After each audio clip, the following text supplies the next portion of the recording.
Welcome to My Asshole Podcast. Let's get into it. Today is Thursday. Whoop, whoop. And you guys know what Thursday is. Thursday is A Court of Thorns and Roses Day. And we have chapters 27 and 28 to get through. So let's get on to it. But before we do, you know what we do. We have this thread. This thread is pretty interesting, and I'm excited to see what you guys have said about this one. What is the most out-of-pocket thing your doctor has said to you? So what out-of-pocket crazy shit is the doctor saying? I probably am not going to understand half the shit that is being said here, but I'm going to give it a shot, so let's get going. Okay. Me walking up after emergency surgery because my appendix burst. Doctor, pick 3 of your favorite foods you love to eat right now. Me, pizza, steak, and wings. Doctor, those sound amazing. Too bad you won't be able to eat any of that stuff for at least a week. Damn, that sucks. Man, I'd be looking at that doctor like, bro, why would you even say that to me? Why would you even tempt me? You acted like you were about to put in an order for me and be like, yo, I got you, you know what I mean, your favorite foods, just let me know what they are and I'm gonna order them for you. Like, don't play with my life like that. Come on, man. That's fucked up. Don't play with my life like that. And then I can't eat them for a week? Like, I was having abdominal pains, so my primary care physician scheduled me for an x-ray. The doctor showed me the film while looking me dead in the eye and said, "You're literally full of shit." He had too much doo-doo backed up, and that's why he had abdominal pain. Hey, man. I told my doctor that my butthole gets irritated sometimes. Wait. What did he say? Okay. I mean, sure. He said I can schedule an appointment to get it looked at if I want, but please schedule it in person. He said a patient once scheduled a video appointment with him, and he showed their butthole with the iPad camera. Yo!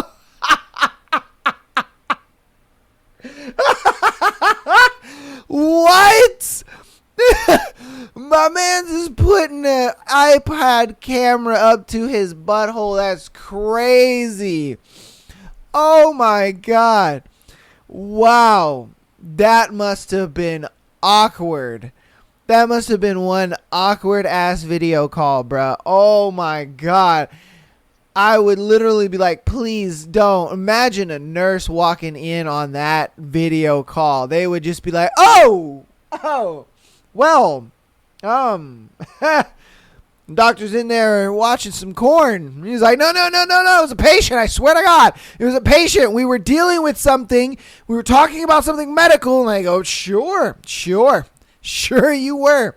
I'm sure you were. My man's would never live that down. He could never live it down. He would live with that for the rest of his life. And that, oh, damn, son. Me to my oral surgeon a month ago. I've really neglected my oral health because of my longtime fear of dentists. Him, well, I guess you fucked up, didn't you? I just laughed because he wasn't wrong and I can appreciate the bluntness. Oh, well, I thought he was going to say something, you know, regarding like, yeah, because you probably didn't want me to see the bruises on the back of your throat or something like that, you know, implying they was sucking dick. I don't fucking know. But hey, okay. My ex-OBGYN booped my butthole, even made a boop noise and then laughed. My husband was in the room, and after she left, he asked if that was normal. No, sir, that was not fucking normal. What? So, wait a minute. Like, you're in stirrups, right? You is spread open.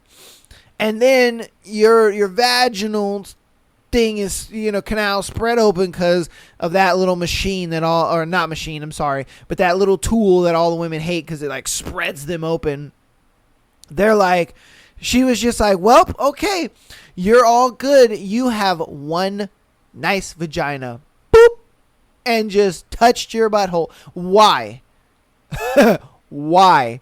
Like, and then the fact that her husband thought that was normal, he's just like, yo, bitches just be booping each other's buttholes like that.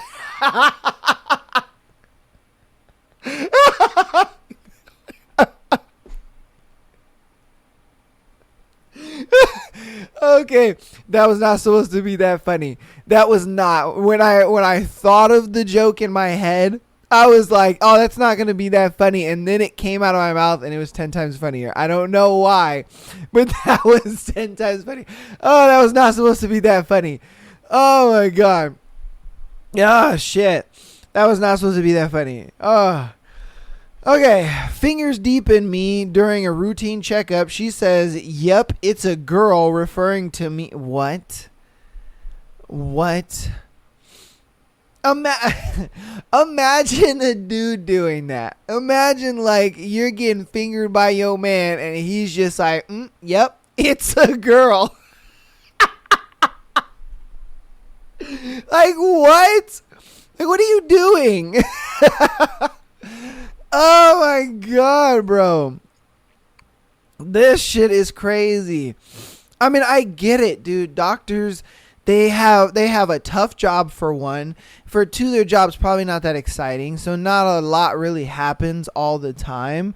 I want to say majority of their job, probably 85 to 90% of their job, everything's pretty normal. They get that very rare occurrence where, you know what I mean, an emergency's happening or something crazy's happening. Somebody walks in with a pole stuck through their abdomen or something. You know what I mean?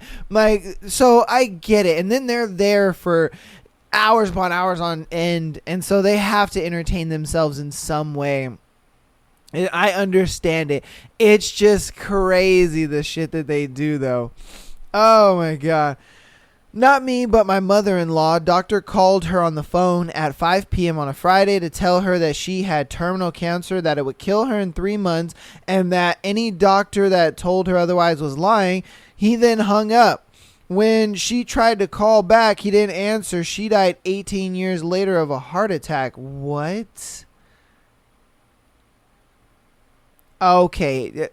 He was impersonating a doctor. What the fuck? Imagine if she really thought that she was going to die in 3 months. And so then she started giving out her shit and selling it and all this kind of stuff. Like, dude, what the fuck are you, like, you're out here, you could be potentially ruining somebody's life. You can't play with that. Now I see why it's illegal to impersonate a doctor. Because, bruh, you can't say that and be like, oh, yeah, you have cancer and you're going to die in 3 months. But if any other doctor says anything, they're lying. Like, what? Excuse me? Like, if I got that phone call and I tried to call back and I couldn't get that same doctor on the phone or anything, I'd be freaking out. I'd be flipping the fuck out because I'd be like, yo. And then I would try to go and like see another doctor and they'd be like, no, you don't have cancer. You're all good. And I'd just be like, I don't know though. Are you sure? Are you like 100% positive? Maybe you want to test me like 2-3 more times. Like, you know what I mean? Like, bro, you can't do that. All right. What's the most out-of-pocket thing your doctor has said? All right. Instead of the standard, are you sexually active? The doctor asked if I was sexually promiscuous. I found that pretty amusing. We'll be right back. Welcome to Grumble Goat. This is a show about all the small things that drive me insane. What's got your goat? And my lovely co-host. The unpretentious one. You're the more pleasant side of Grumble Goat. Yeah, I'm the happy one. Join us For 15 minutes each week. as we discuss life's little annoyances. Baseball. What gets your goat? The runner shouldn't drop the bat after he hits the ball. He brings that bat around for protection. Oh my gosh. Yeah, it's called a base. Yes. It should be fortified a little bit. There should be some cannons. Join us every Monday. I hate Mondays. Exactly. Let's blow off some steam. What were we talking about? Grumble Goat.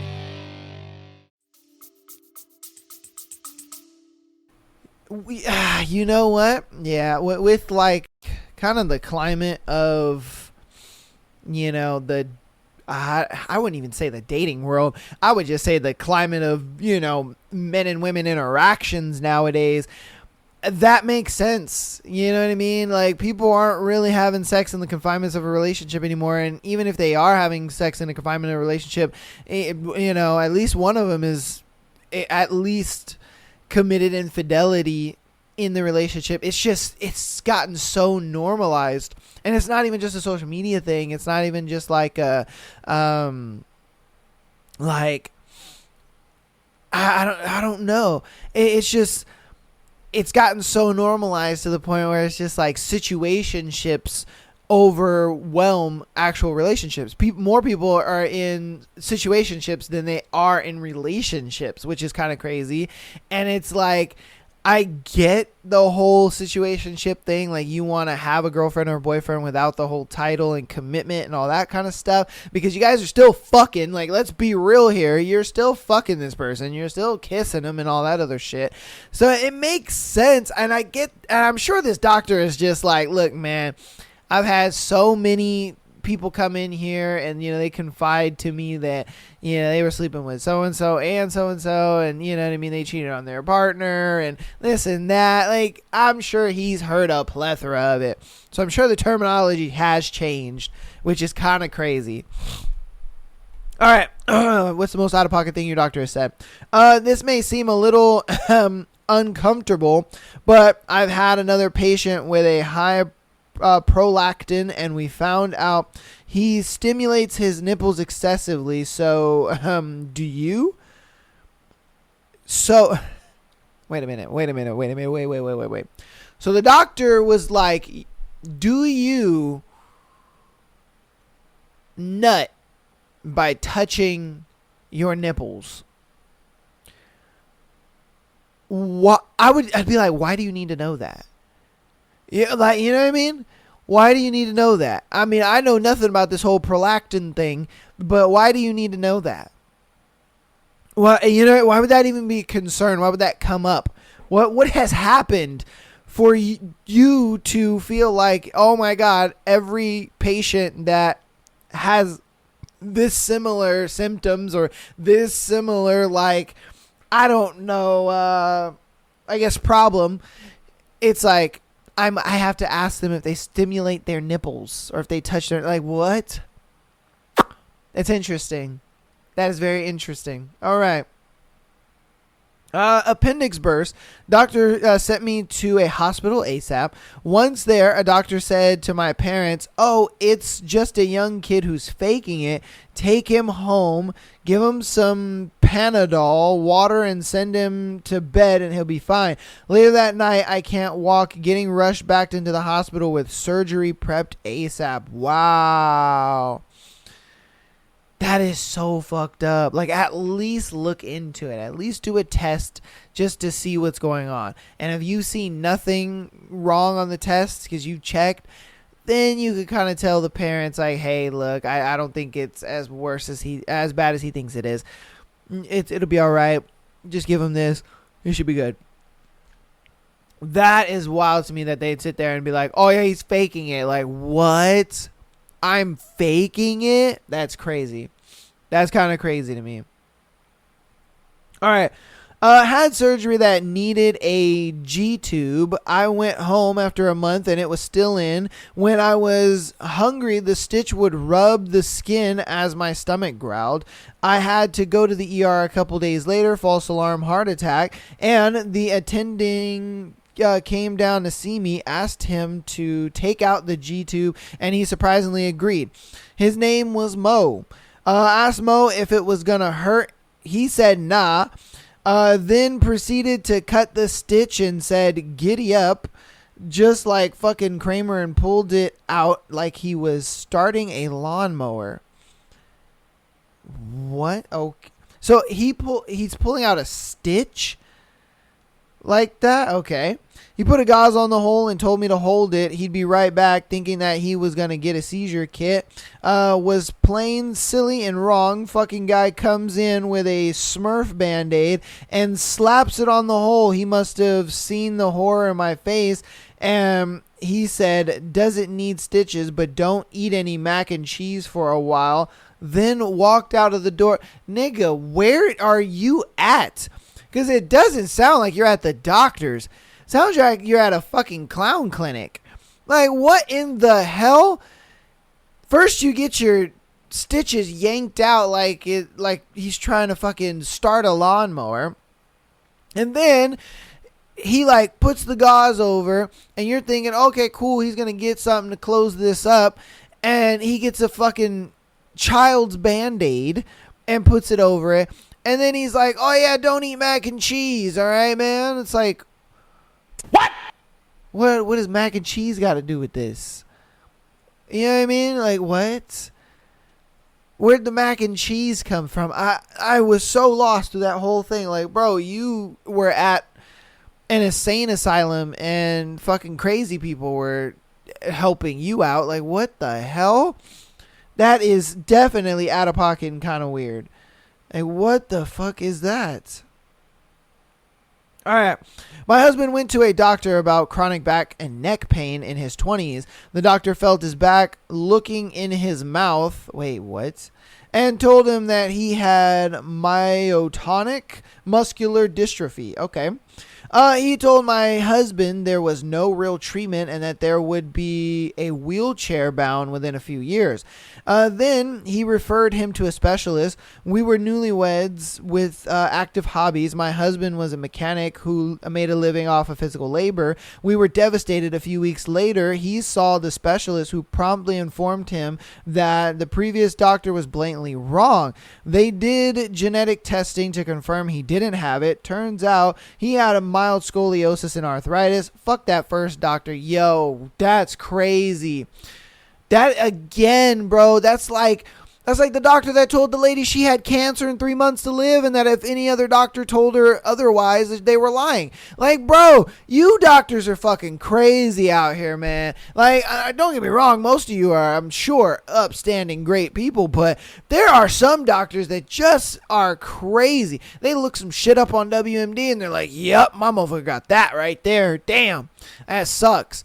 Like, what in the hell is going on? Look, I get it. Like I said before, I'm sure, these doctors see anything and everything, and their job is boring. They want to entertain themselves a little bit or something. Maybe, I don't know. But the fact that you are, like, telling this newlywed couple that, yo, you have this crazy disease, this crazy muscular disease, and you're probably going to be in a wheelchair. That shit's wild to me. It's like, yo, hold up, do some tests on your boy a little bit. You know what I mean? Like, damn. Because I guarantee that's what the second doctor did. The second doctor fucking actually tested him and actually had, physical results of like, no, look, man, you got mild scoliosis and some arthritis. You know what I mean? Get a chiropractor on that bitch. Ice it up. Don't, bend over weird, and you should be alright. Like, damn. That shit is crazy. Because I know for me, I would be the same way. I'd sit there believing my fucking doctor. I'm like, dude, you went to 8 years of medical school. Like, why wouldn't I believe you? You know what I mean? That's crazy. I went to the dermatologist for my acne. She walked in and said, all right, let's fix your face. That's crazy, bro. Oh my God, that's crazy. I mean, are they wrong? No. You know what I mean? Are they wrong? No, they're not wrong. So it's like, come on, man. You know what I mean? Take one on the chin a little bit, but fix your face is kind of wild. My new to me doctor asked if I could be pregnant. I laughingly replied that that's nothing to worry about because I'm a card carrying lesbian. A week later, I read my online medical chart. It clearly notes patient is a card carrying lesbian. That's crazy. He was just like, yeah, they are not going to they're not going to believe me that she said that. So I need to fucking put this in writing. That's crazy. That's kind of crazy. I mean, damn. Hey, doctor's just doing his job. He said, hey, this is what you said verbatim. I am going to go off what the patient said verbatim. You know what I mean? Put my hands up on that one. The fuck out of here. Not about to get me caught up in some shit. You know what I mean? All right, I'm going to do two more. The doctor ran into my room yelling, "Oh my God," then said, "We have to get you out of the hospital. The last person I saw here with this had to leave a lot of flesh removed." She then proceeded to show me photos of the patient with flesh removed. It was absolutely horrific. I had a spider bite on my elbow. It started off as a very sore spot that felt like I hit my elbow on something. 3 hours later, my entire arm was red, swollen, and hot. When I bent my arm, a steady stream of clear liquid poured out of my elbow. There was no question about how bad this was. The doctor was adamant that I go to the hospital and spend a week with an drip of antibiotics. She thought that even with antibiotics, I might lose part of my arm. It was obviously a very bad situation, but I live in the U.S. and didn't have insurance. I had gone to the hospital first, but I was turned away. It's not legal for them to do this, but I was young and inexperienced, so I left after the lady at the desk berated me, yelling that you can't expect to just walk in here with no money. I then went to a walk-in clinic which is where the doctor was. The doctor may not have been good at hiding her fear and panic, but she absolutely saved my arm and quite possibly my life. For the following week, I went to see her twice a day, and she gave me a series of shots and pills. She had a closet full of salesman samples that she gave me, so all of the drugs were free of charge. Even though I went there 14 times, I was only charged for the first day's visit, which was only $100. The doctor saved me tens of thousands of dollars. I think of that doctor often and hope that life has treated her well as she treated me. Damn, man. Hey, that's a W doctor, man. W doctor. But, get you some fucking health insurance, girl. What are you doing? You know what I mean? I'm just saying. It's like, what are you doing? Good. Hey, but at least you got some help. W to that doctor. This is going to be our last one for this thread. What is the most out-of-pocket thing your doctor has said? I had a doctor quit casting my arm and say, "Let me go YouTube it before leaving the room." That's crazy. There is no way. There's no way a doctor could ever tell me that, bro. Like, hold on, let me go YouTube this really quick and I'll be right back. Like, wait a minute. Like, you're going to go, what now? That honestly though, if I was a doctor, I'd be doing that shit all the time, especially if I'm doing like something serious, or even if I was a nurse, I would just be like, okay, cool. I'm going to go ahead and put the IV needle in you really quick. Let me YouTube how to do that first, and then I'll get right to you. And I would always have like a video ready to go, and it'd be like, it would just, show up and you just hear on my phone, how to insert an IV needle first, and the patient is just like, what the fuck? Can I get a different nurse? Hello, please. And I'd be like, I'm fucking with you. I've done this a million times. We're good. It would just be hilarious. I would do that so often, man. That would be so funny. Oh, but that's going to go ahead and be that thread. If you guys have any crazy thing that your doctor has ever said to you, or even just something out of pocket that they have said in general, go ahead and put it down in the comments, man. Let your boy know. Get involved. I love reading you guys' comments, and I love when you guys get involved in the threads. Let's go ahead and hop into announcements super duper fast, and then we will go ahead and get into Court of Thorns and Roses chapters 27 and 28. So it's patreon.com/myasshole podcast. Get an exclusive episode every single Friday, as well as being able to send in your scenarios to be featured on the Tuesday and Sunday shows. All right, so get in there, man. We got a year's worth of content just waiting for you guys. And we also have the free Patreon Day episodes for you guys as well. I have a playlist for those in the description, I believe. If not, just go to my YouTube and I have them there. I believe I have a Spotify playlist as well for all the free Patreon Day episodes. So check that out.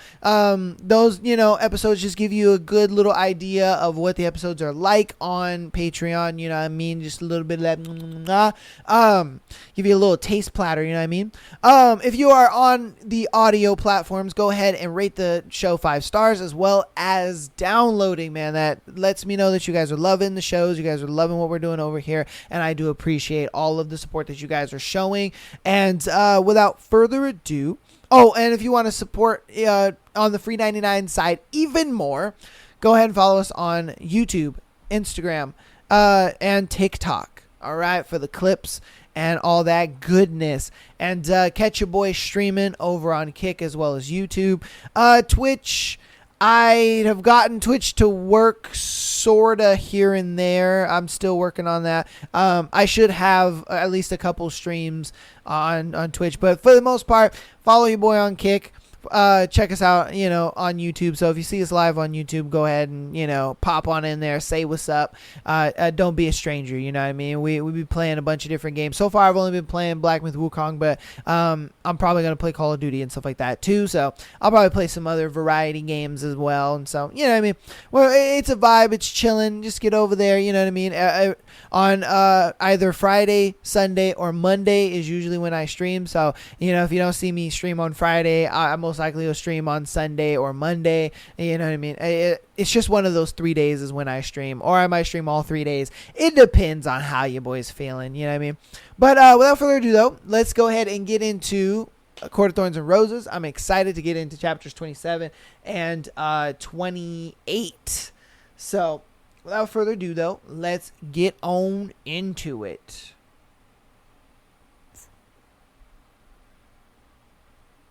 Chapter 27.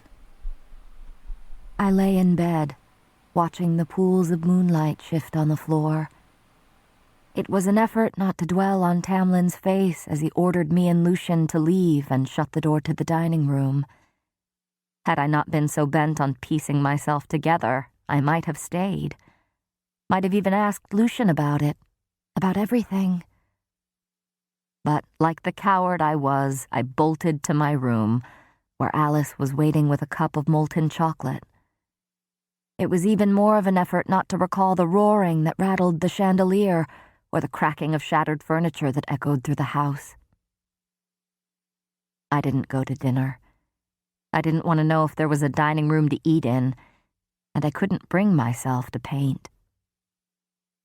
The house had been quiet for some time now, but the ripples of Tamlin's rage echoed through it, reverberating in the wood and stone and glass.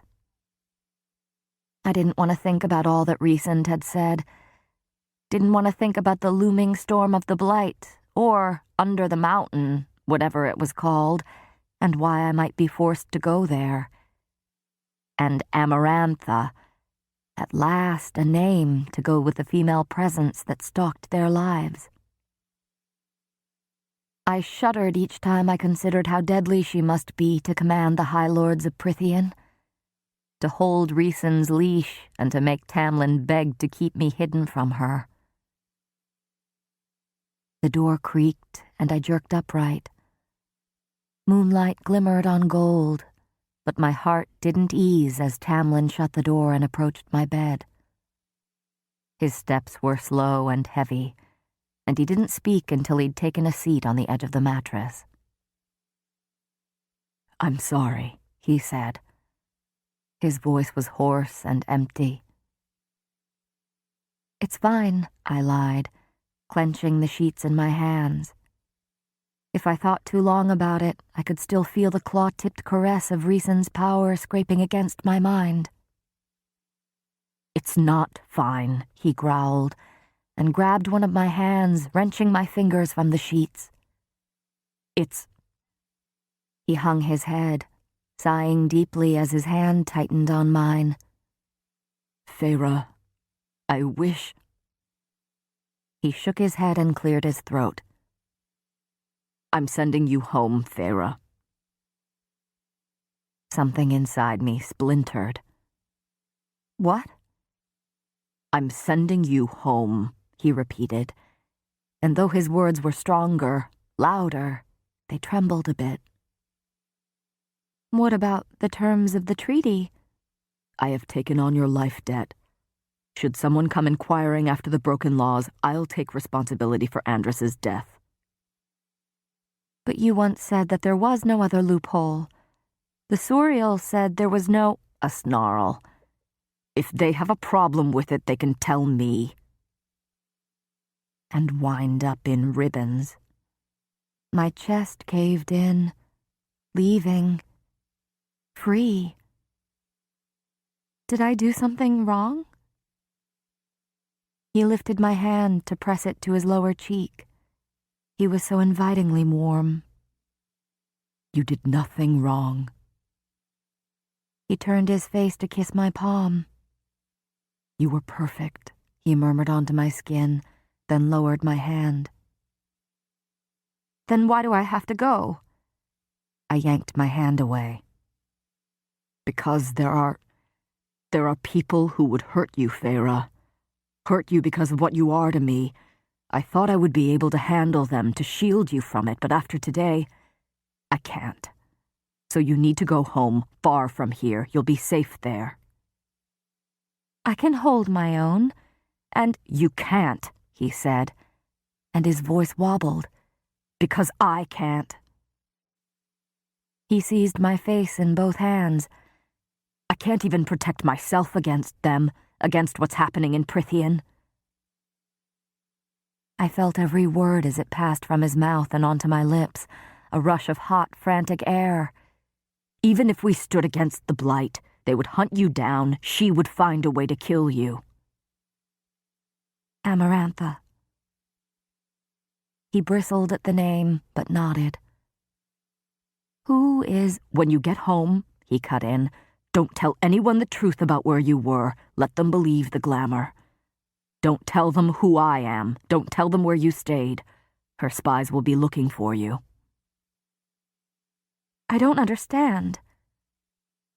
I grabbed his forearm and squeezed it tight. Tell me you have to go home, Feyre. Home. It wasn't my home. It was hell. I want to stay with you, I whispered, my voice breaking. Treaty or no treaty, blight or no blight. He ran a hand over his face. His fingers contracted when they met with his mask. I know. So let me... There's no debate, he snarled, and I glared at him. Don't you understand? He shot to his feet. Rhys was the start of it. Do you want to be here when the Adder returns? Do you want to know what kind of creatures the Adder answers to? Things like the bog, and worse. Let me help you. No.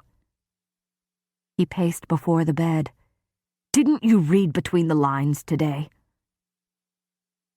I hadn't, but I lifted my chin and crossed my arms. So you're sending me away because I'm useless in a fight? I'm sending you away because it makes me sick thinking about you in their hands. Silence fell, filled only by the sounds of his heavy breathing. He sank onto the bed and pressed the heels of his palms into his eyes. His words echoed through me, melting my anger, turning everything inside me watery and frail. How long do I have to go away for? He didn't reply. A week? No answer. A month? He shook his head slowly. My upper lip curled, but I forced myself into neutrality. A year? That much time away from him. I don't know. But not forever, right? Even if the blight spread to the spring court again, even if it could shred me apart, I would come back. He brushed the hair from my face. I shook him off. I suppose it'll be easier if I'm gone, I said, looking away from him. Who wants someone around who's so covered in thorns? Thorns. Thorny, prickly, sour, contrary.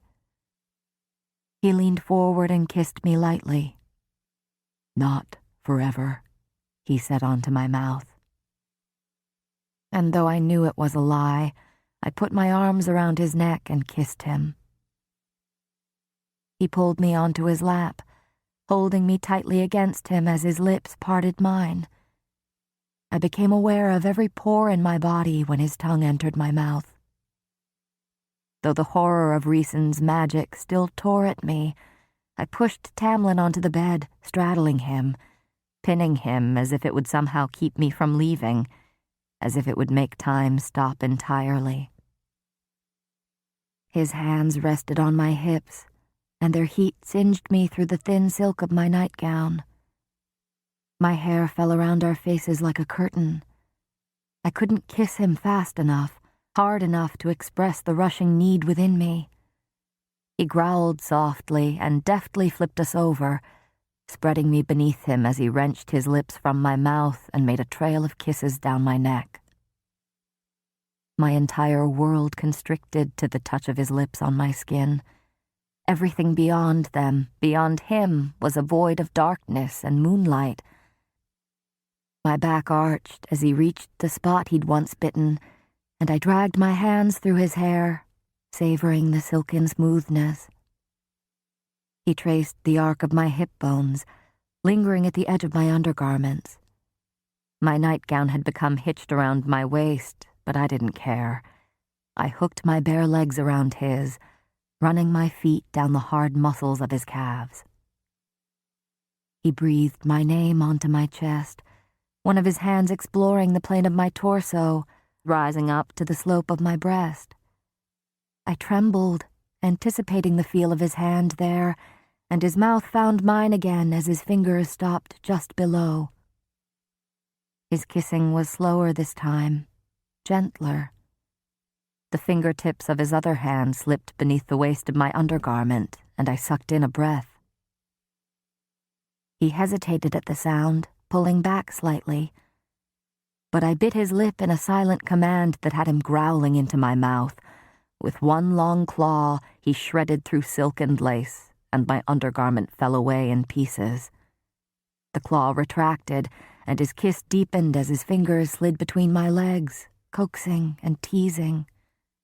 I ground against his hand, yielding completely to the writhing wildness that had roared alive inside me, and breathed his name onto his skin. He paused again, his fingers retracting, but I grabbed him, pulling him farther on top of me. I wanted him now, wanted the barriers of our clothing to vanish.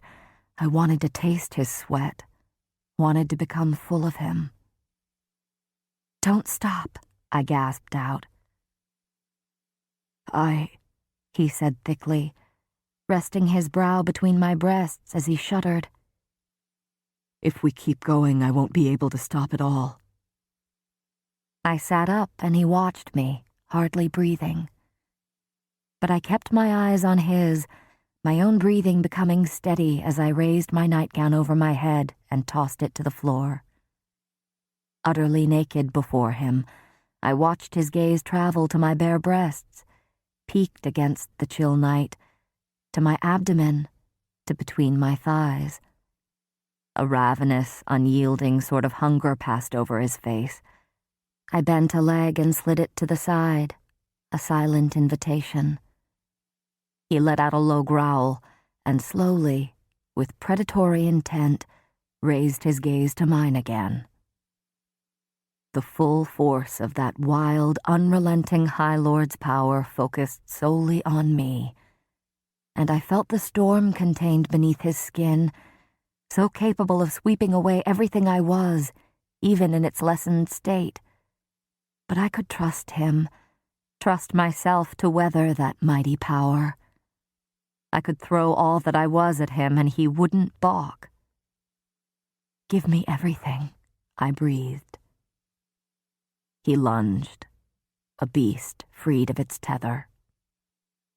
We were a tangle of limbs and teeth, and I tore at his clothes until they were on the floor, then tore at his skin until I marked him down his back, his arms.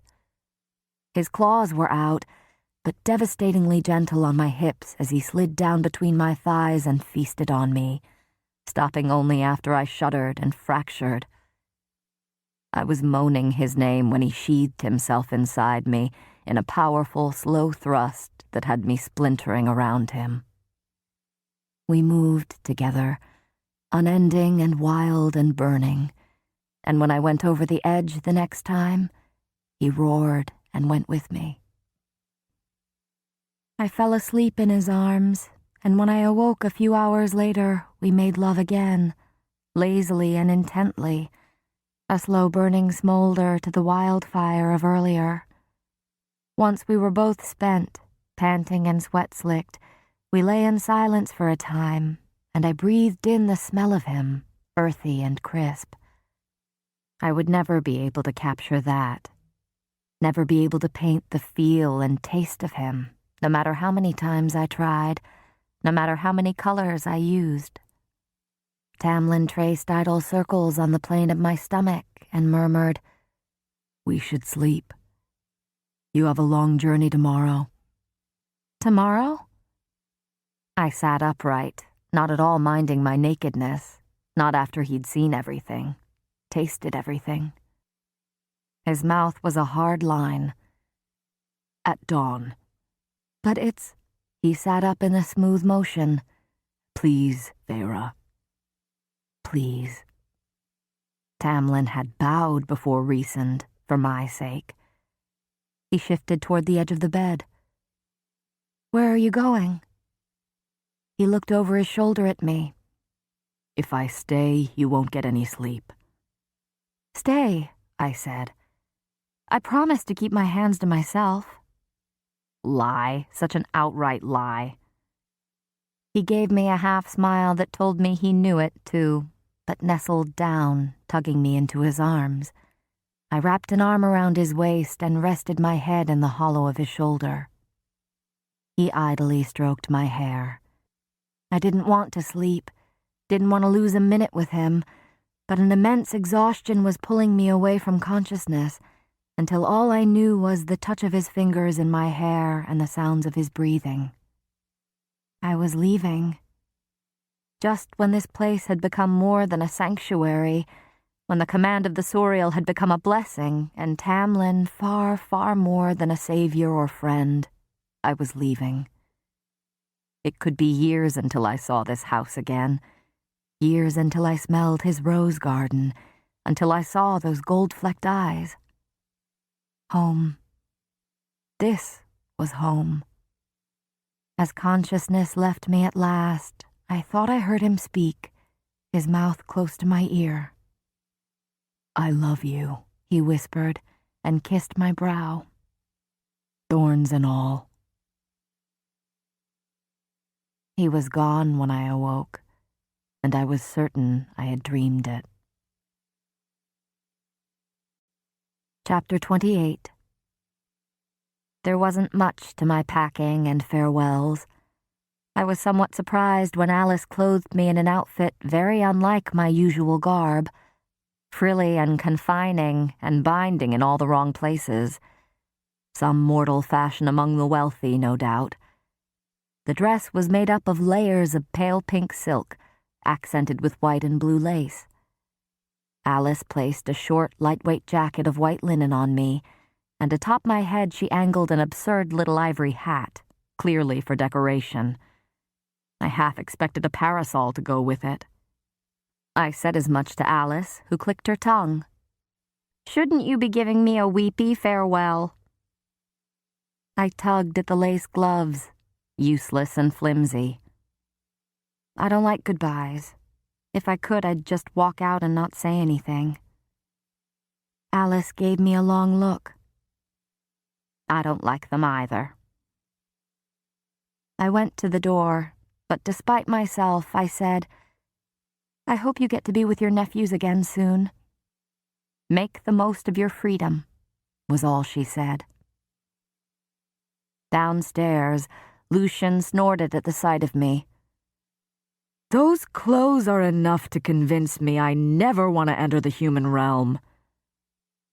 "I'm not sure the human realm would know what to do with you," I said. Lucian's smile was edged, his shoulders tight as he gave a sharp look behind me to where Tam was waiting in front of a gilded carriage. When he turned back, that metal eye narrowed. "I thought you were smarter than this." "Goodbye to you too," I said. Friend indeed. It wasn't my choice or even my fault that they'd kept the bulk of their conflict from me. Even if I could do nothing against the Blight, or against the creatures, or against Amarantha, whoever she was. Lucian shook his head, his scar stark in the bright sun, and stalked toward Tamlin, despite the High Lord's warning growl. You're not even going to give her a few more days? Just a few? Before you send her back to that human cesspit? Lucian demanded. This isn't up for debate, Tamlin snapped, pointing at the house. I'll see you at lunch. Lucian stared him down for a moment, spat on the ground, and stormed up the stairs. Tamlin didn't reprimand him.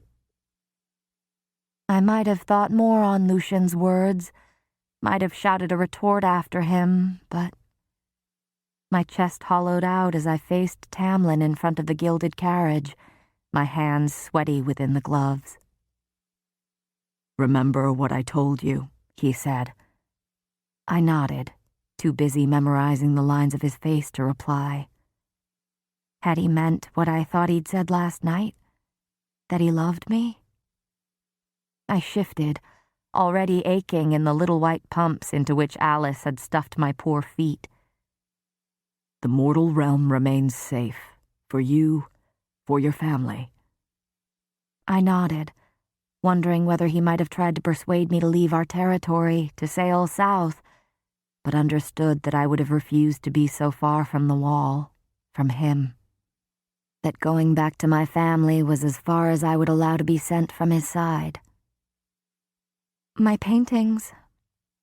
They're yours, I said, unable to come up with anything better to express how I felt, what it did to me to be sent away, and how terrified I was of the carriage looming behind me.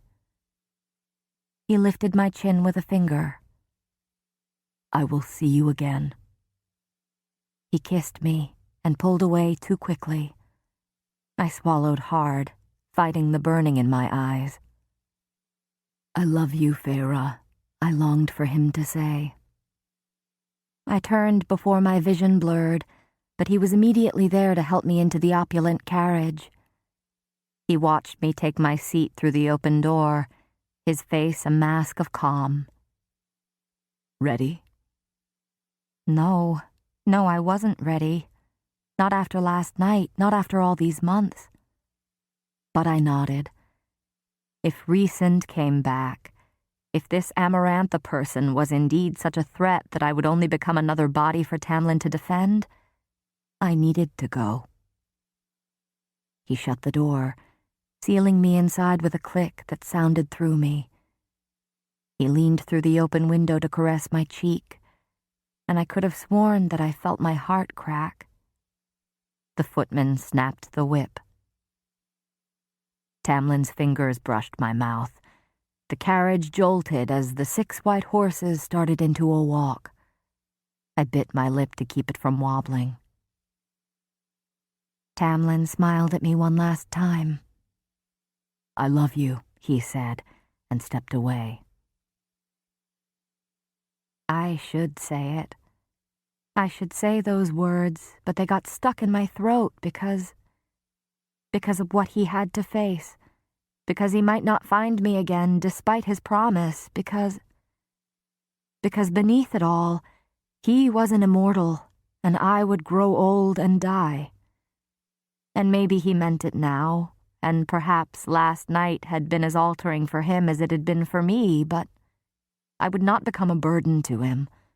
I would not become another weight pressing upon his shoulders. So I said nothing as the carriage moved, and I did not look back as we passed through the manor gates and into the forest beyond. Almost as soon as the carriage entered the woods, the sparkle of magic stuffed itself up my nose, and I was dragged into a deep sleep. I was furious when I jerked awake, wondering why it had been at all necessary, but the air was full of the thunderous clopping of hooves against a flagstone path. Rubbing my eyes, I peered out the window to see a sloping drive lined with conical hedges and irises. I had never been here before.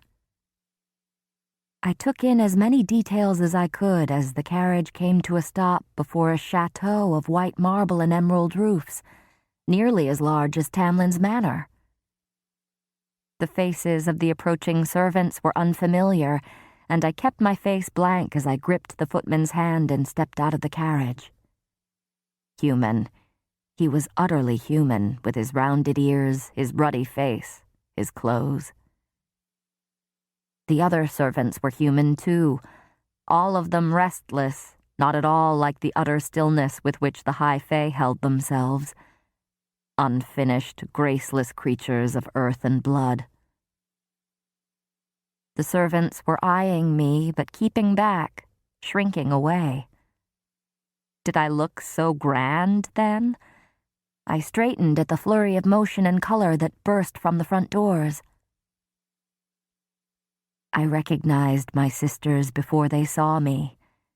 They approached, smoothing their fine dresses, their brows rising at the gilded carriage. That cracking, caved-in feeling in my chest worsened. Tamlin had said he'd taken care of my family, but this? Nesta spoke first, curtsying low. Elaine followed suit. "Welcome to our home," Nesta said a bit flatly, her eyes on the ground. "Lady..." I let out a stark laugh. "Nesta," I said, and she went rigid. I laughed again.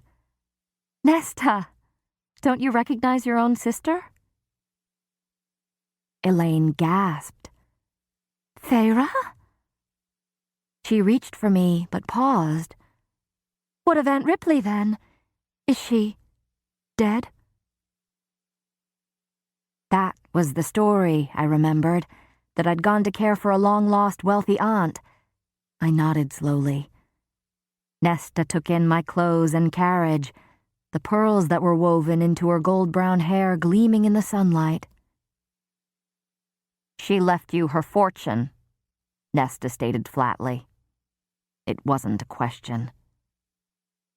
"Feyre, you should have told us," Elaine said, still gaping. "Oh, how awful.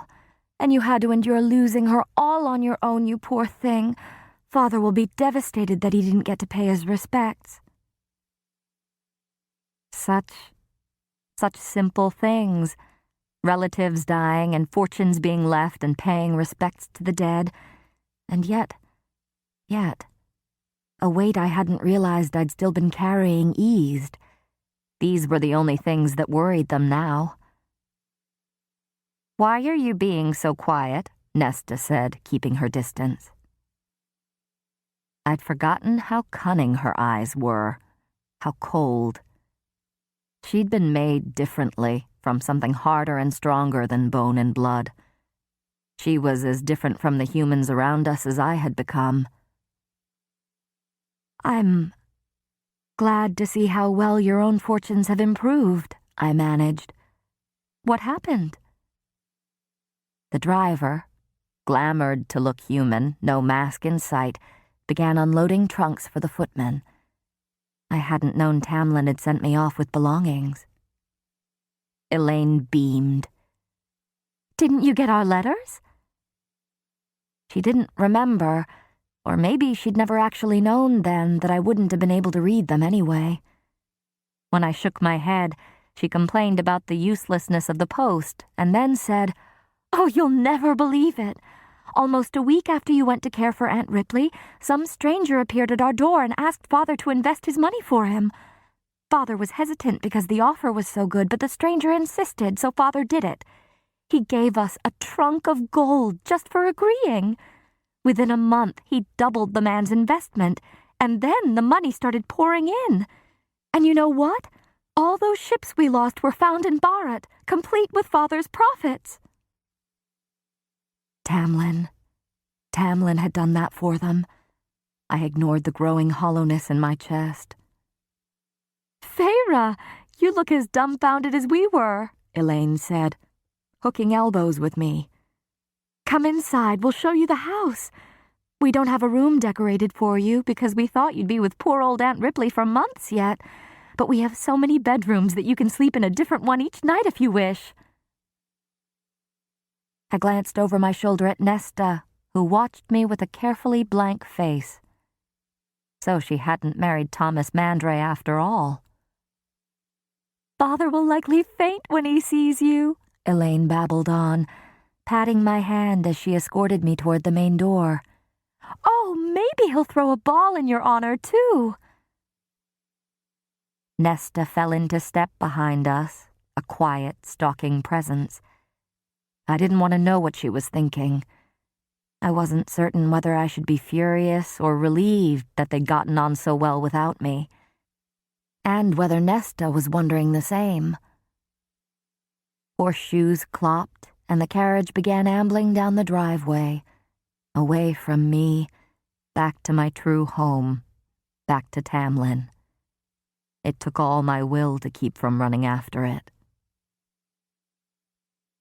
He had said he loved me, and I'd felt the truth of it with our lovemaking, and he'd sent me away to keep me safe.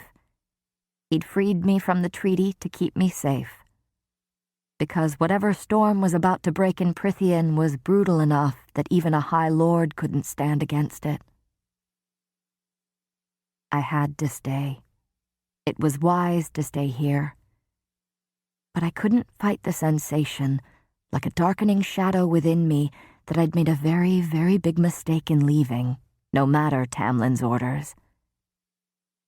"Stay with the High Lord," the Suriel had said. "It's only command." I shoved the thought from my mind as my father wept at the sight of me, and did indeed order a ball in my honor. And though I knew that the promise I had once made to my mother was fulfilled, though I knew that I was truly free of it, and that my family was forever cared for, that growing, lengthening shadow blanketed my heart. Chapter. All right. Well, that was chapters 27, 28. It was about time my man Tamlin got him some booty.